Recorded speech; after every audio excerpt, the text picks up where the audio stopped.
Into the Great Wide Open, Part 3. We got to the beach, but it wasn't the rescue we were expecting. There was a group of fellas in bathing suits and open shirts wearing sunglasses and doing some drinking. They didn't seem so worried.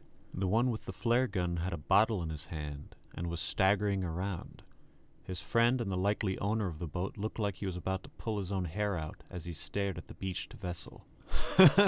"Whoa, is it Halloween? Who are you supposed to be, my grandpa?" said the guy with the flare gun when he saw the colonel emerge from the brush. The other man looked panicked. "Oh, God, are those the cops? Coast Guard? Oh, Jesus, I can't go to jail. My dad's gonna kill me." "Relax," his friend slurred. "I'll handle it." With that, he swaggered over to us. "Yo, dudes, are you, like, cops or something? We seem to have gotten our boat stuck." The colonel looked stunned, as if his brain had overheated. "It's a yacht." "All right, yacht," he said without a care in the world. "So, like, are you going to help us out or what?" There were shouts from the yacht, men and women alike. I stepped out, and that's when I got a good look at the thing. It was huge, like nothing I've ever seen before. "Damn, that boat is nicer than my folks' place back in Boston. Bigger, too," I said, unaccustomed to that level of luxury. Colonel Potter was dazed, staring out at the vessel and the strange assortment of people disembarking. He found his voice. "Who are you? What is the name of your vessel? What were your last known coordinates before running aground?" "Hey, I don't know. We took Terry's boat from Bermuda, man, and are we, in any trouble?" "Bermuda? What base did you sail out of?" Potter asked with a building frenzy. "Base? I don't know, man. Is this going to take long?" I stepped up. "What outfit you in, kid? Don't tell me you're a gold bricker." "Listen, you're harshing my buzz. I have stocks burning a hole in my portfolio, and I have to get back to New York by Monday for another pump and dump. And no, I'm not talking about the kind I had last night," he said with an obnoxious laugh. "Your name and rank," barked the colonel. I looked the guy over, and he was too fit to miss the draft and too calm to be AWOL. Two of his buddies strolled up as others were disembarking. They seemed American, but fashion must have changed since I shipped out. The girls were barely wearing anything, and everyone's hair looked like they just stepped out of a wind tunnel. The fellow talking to the colonel looked amused, more than anything, and lowered his sunglasses. "The name's Trevor. I'm the top broker at the firm. How about I give you some advice on penny stocks you can invest your pension in, and we call it even? I hear Atari's going to kill it with the new ET game, and SNL's rocking it. Oil and gold is always a safe bet, dude." The colonel was fuming. "I'll have you court-martialed for that." I don't think he's in the service, sir," I said. Trevor made a show of looking scared. "Oh, no, not that. Listen, a dumb stock's worth more than you make in a year. So how much it'll take for you to help us out and keep this quiet?" "Colonel," I said, "something is off about this. You ever see a boat like that?" "It's a yacht," he said under his breath before turning to the drunk. "You, what year is it?" 1985, bro. What kind of question is that?" I knew Potter as a stoic man, but he started shouting at the guy. I felt sick and collapsed right there in the sand. I started mumbling. 1985? 1985? Is the war over?" "What, like Vietnam?" said the man. That all but broke me. The colonel had him by the neck. "The World War, you dolt! The war with the Germans and the Japanese! What the hell are you babbling about?" One of the guy's friends came up and socked the colonel, and I had to get involved. I scrambled to my feet and tackled him. 2 hits and he was out. I got up, but the other caught me with a kick like nothing I had ever seen and busted my lip. But it would take more than that to drop me for good. The fellow wasn't a boxer, but his guard was up all the same. I got to my feet despite my knees shaking. "Stay down, man. I know karate. Oots!" "I don't give a damn who you know. I didn't hear no bell." The crowd was gathering on the beach as this descended into an all-out brawl. The colonel and I were outnumbered. I didn't even remember how this fight started. There were more coming, but Io Kikinatoil and Mitch and Kulalisco followed us, and they were no strangers to a fight. That bastard kicked me again, but he went running when they came hooting and hollering. I was happy to see my friends weren't the type to leave me hanging when there was a scrap. "Mitch, I owe you hot charges," I said with glee as I saw them scare off the whole group. One spear throw had sent the reinforcements running. The 2 tribesmen still looked worried and started rambling, but I hadn't picked up much of their language yet. The pointing I understood, and it became frighteningly clear why they were so adamant. A saltwater crocodile nearly as big as the plane I came in on came out of the water lightning fast and took a bite out of the party on the beach, taking 2 or 3 in one go. They ran screaming as the thing swallowed up who it had caught and looked around for seconds.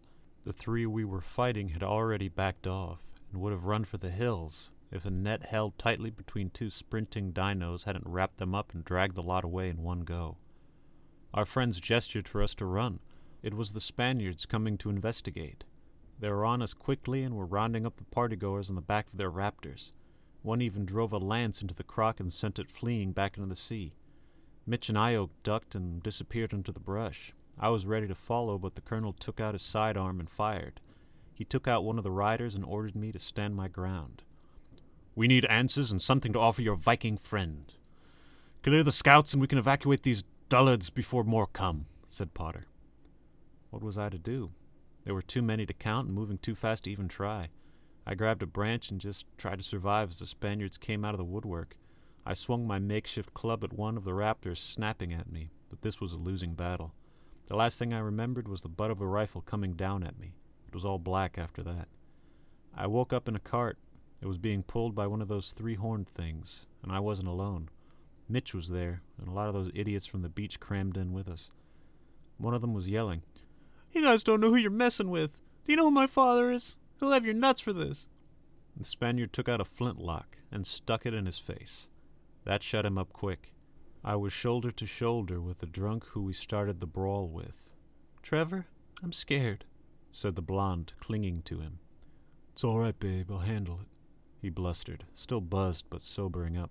I stopped listening to him and got a look at what surroundings I could while pressed against a dozen other people in a wooden cage. The same sort of forest, but denser architecture that was still in use.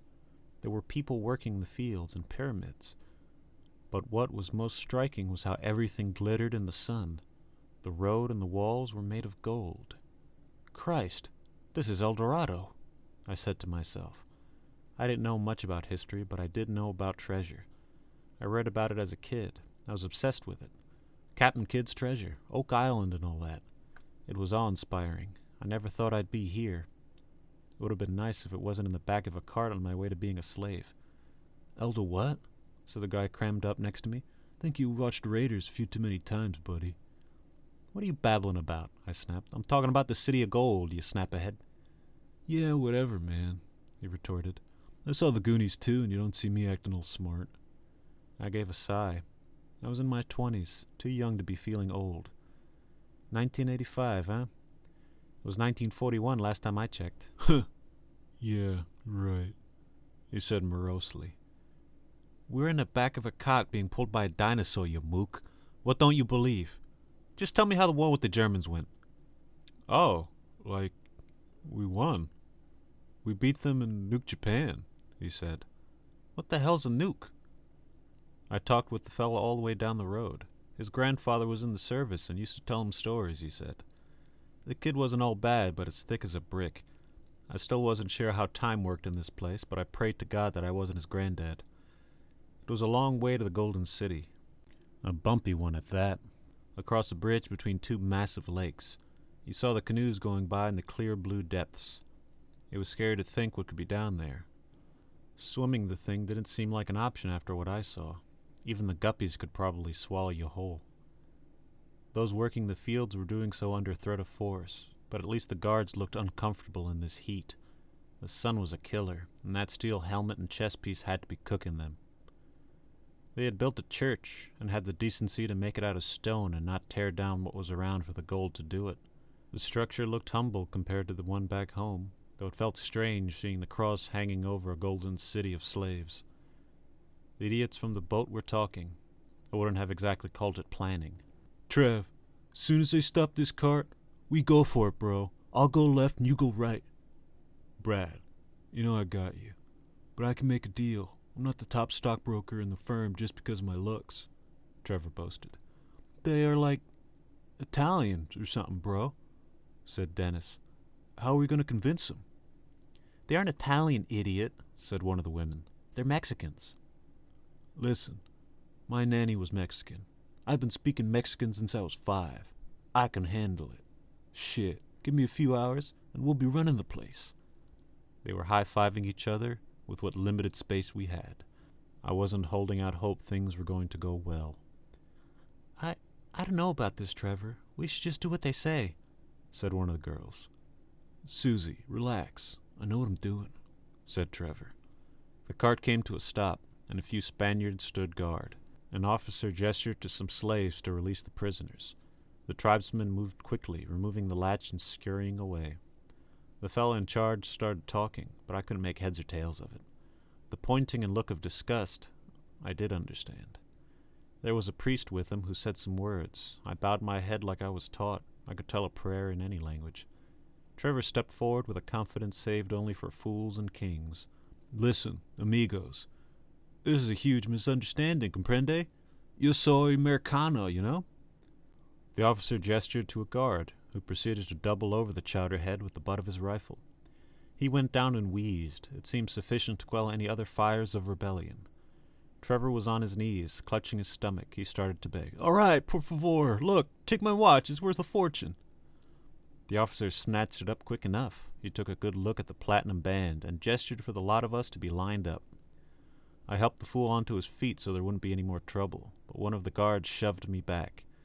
There were 15 of us, and we were inspected like cattle. I didn't quite like the fellow putting his dirty fingers in my mouth to check my teeth. It was worse for the women, but the bastards at least looked remorseful for their wandering hands with the priest there. They let us pass the church for a series of quick baptisms in the lake. My new Christian name was the same as my old one, funnily enough. We didn't linger long before being forced into a wooden building that looked like a barracks. We were packed in like sardines, a dirt floor, scant bedding, and a smell that burned out your nose hairs. I was starting to miss the cart. It wasn't all bad news. I met up with Bill and Carmine, who were coming in after a long shift. "Michael? Jesus. I don't know whether to hug you or put you out of your misery," said Bill weakly. Carmine put a hand on my shoulder. "Have you seen any of the others?" "Eugene and the Colonel. We got picked up by a different group." "They're safe as far as I know," I said. "How bad is it here?" "Just another day at the docks," said Bill with a sigh. "I'm waiting for Lincoln or enough rope to fashion a noose. The fields aren't too bad, but the mines are hell." "Have you gotten a lay of the land? Is there any way out?" I asked. "I've gotten a good look at a shovel. There isn't much time during a 15-hour shift," said Carmine.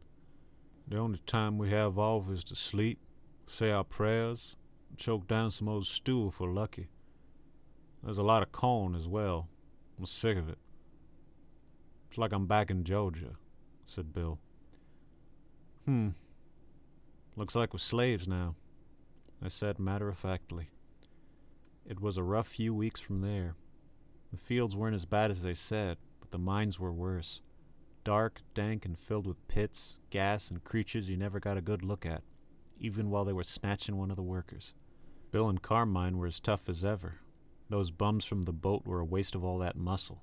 They had biceps the size of mangoes, but couldn't pick or shovel worth a damn.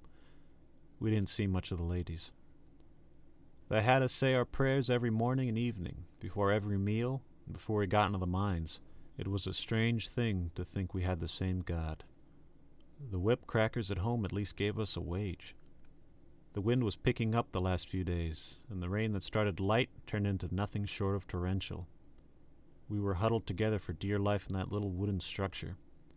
Day came like a breath of fresh air after a sleepless night of flooding that left you knee-deep in mud.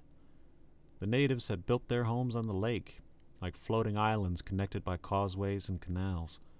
They seemed unaffected by the rain and even passed by us in canoes on their way to the fields. The drainage they had installed kept the bounty from being washed away and the roads from retaining water. The Spaniards were cozy inside the temple and the great big pyramid they occupied, and they left us to fend for ourselves in the ramshackle storage shed they kept us in. Despite the hard night, we were right back to work. Trevor, Mitch, and I had been brought out to a meeting by the lake. My guess was that it was to move whatever was coming in. The officer was there with his men, rifles loaded and in position. There were 3 wide ships making their way over. The crew was a mix of folk dressed like they came out of Treasure Island. The vessels drifted into port, and the captain stepped out. He was tall, dark, and had a brand on his chest. He prowled around us. He knew a life of hard work from the look of his calloused hands and build. The scars on his back were telling. The captain got to talking with the Spaniard in charge. The deal was made, and we got to moving boxes of iron weapons and tools, along with bottles of liquor. Out from the ship came a line of men and women chained up and made to march. "Jenna and Mark," muttered Trevor with frustration. I was on the other side of the crate we were carrying and saw the look in his eyes. "Stow it, kid. It's not the time." We were on the ship, moving towards the hold. Trevor was stewing on my words, dropped his end, and snapped at me. "When is the time, damn it?" The sailor next to him reached for his sword. I stepped between him and Trevor. I let the slaver stare me down and was able to look meek enough for him to sneer and leave us with disdain.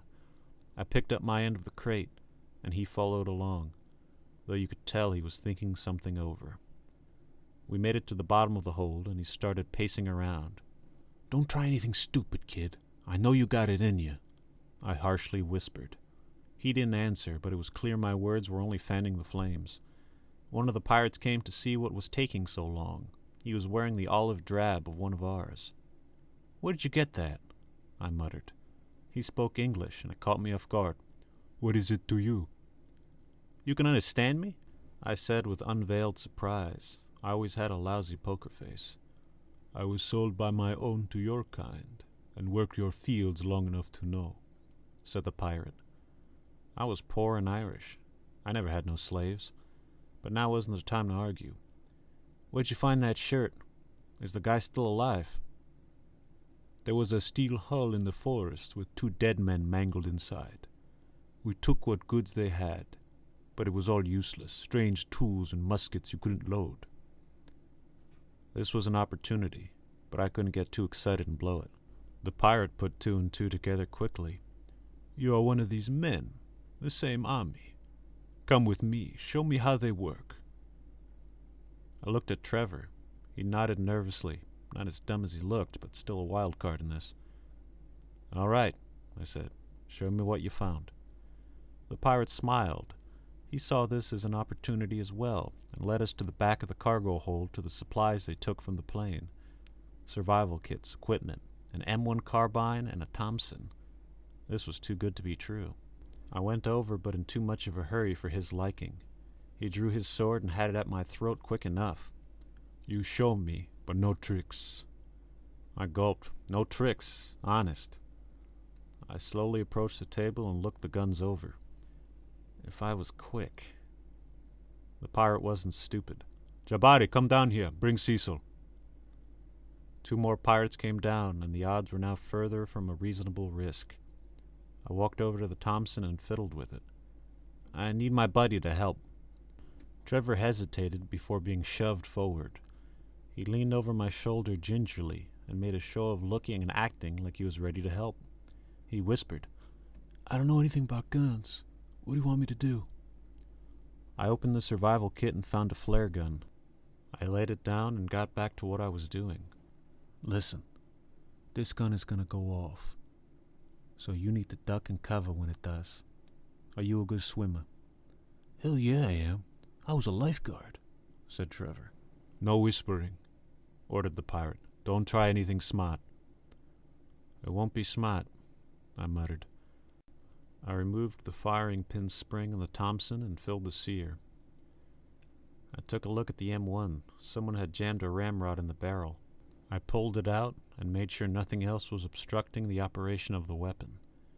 I got the Thompson and turned to a sword at my throat.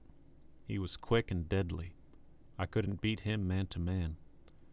I stopped holding the weapon like I was ready to use it and handed it over. "You see this? You pull the bolt back, and then just pull the trigger when you're ready to shoot." The pirate sheathed his rusty cutlass and took the gun. He wanted me to go over the directions again. I mimed the action. He laughed and turned to show his buddies. He pulled the bolt back, and it slammed down. The gun started firing, and it got away from him. Trevor hit the deck. I got low and took up the M1. The pirate shot his friends and dropped the out-of-control gun. I shot him dead with the rifle as the Thompson kept firing. The next man who came down the stairs was dead before he knew it, falling down the rest of the way. I snatched up the extra ammo. "You and Mitch are going to get help. You know how to use that flare gun. Take it. I'll cover your escape." We headed up, and I shot the first man I could see. I saw Mitch caught up in the confusion. I gestured to him to follow Trevor, who dove into the lake and was as good a swimmer as he said.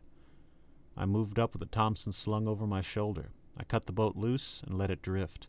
The captain and the Spaniards were still reeling, but would counterattack soon. I loaded a fresh clip into the Thompson and held on tight. It would serve as a good bit of shock and awe, giving me the time before they came in earnest. I pulled back the bolt, and off it went, firing into the crowd of them and into the other ships. I didn't get as much time as I hoped before a wave of musket fire came my way. I went into the cargo hold of the ship for cover and returned fire soon after. They were coming for me. I got down and saw the empty gun port of the boat. Something was in this lake, and it was better here than out there hunting Trevor and Mitch. I grabbed a body and lugged him over. "Let's get some blood in the water." I did the same with the others. The boat drifted, and though my ears were ringing, I listened for any sign of someone boarding. They may wait until nightfall or for me to starve. I snuck up to take a peek. They were already getting into rowboats and heading towards the ship I was in. I tried to get a shot off, but had to duck down when another volley of musket fire came. They already had a whole line of riflemen ready. I was pinned down. They were going to board the ship. I moved down and over to the gun port to see if there was a usable angle to thin their numbers. What I saw was a sail made of flesh and bone cutting through the water. It was as tall as a man and 20 feet across. There was a big splash and one of the rowboats was gone. It seems the blood in the water had worked, a bit too well. The ship rocked from the wave that came, and again, as whatever the thing was, dragged it along. I lost my balance, but caught myself on the table. I heard boots make contact on the upper deck and the old wood creak. Getting into position and taking aim, but I never got the chance. The bow of the ship was dragged, and the shifting around sent me tumbling into the wall. I barely got to my feet before the next hit came, and a torrent of water flooded the cargo hold. I headed up the stairs as the rushing current threatened to pull my legs out from under me, but I made it to the deck. Those who boarded the ship were trying to get the sails up and have us underway before whatever was in the water took us. We got moving, but it was in its natural element, and we weren't going to get away in one piece. It came up, 2 strong arms grabbing the ship as it came out of the water and over the top of us. Its long snout had thin daggers for teeth. I had not thought this through. The wood gave way to its weight, and we sank. I opened my eyes after being taken by the rush of water. I was 10 feet down, below the depths, and able to see its massive form take the ship down and snatch some pirates in its jaws and clawed hands. It swam off, but was coming around for another pass. I surfaced and took a gasping breath. I lost my weapons and likely my wits. I was frantic, driving my body to the limit, trying to get out of the water. The pirates had a friendly port to scramble to. I had to go for the far bank. Treading water felt like serving myself up on the dinner platter. I had to try, no matter how bad my odds were.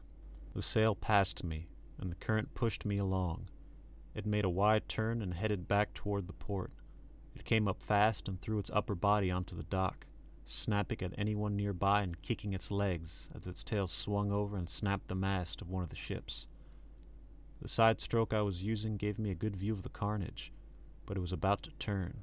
I saw the Spaniards loading cannons. I don't care how big you are, a ball of iron isn't going to leave a pretty sight. The first cannon fired grape shot that took the creature full bore, peppering it with shrapnel and metal. It reared up and doubled its rampage, laying waste to the dock. The next shot blew it in half, a cannonball ripping through its midsection. The body slumped into the water, and the clear blue ran a deep red. I was almost to the shore, though well past exhausted. My arms were weak and my legs were burning, but I couldn't stop now. I saw them pointing in my direction and mobilizing their forces. What I did had not made me very popular with the bunch, and my death was a matter of honor now. I crawled onto the beach and desperately took in air. Things had been on a steady decline from bad to worse, but this wasn't the time to rest. I got onto shaky legs and ran into the forest. I was too tired to care if something found me first. It would be quicker than what they would do to me. Through brush and out into an open field, it felt like time stopped, as if I had lost a few minutes and came back just staring at the ground. A blinding light engulfed me, and the wind came swirling around as if I was standing at the center of it. I looked up to see a series of spinning metal rings in the shape of a saucer.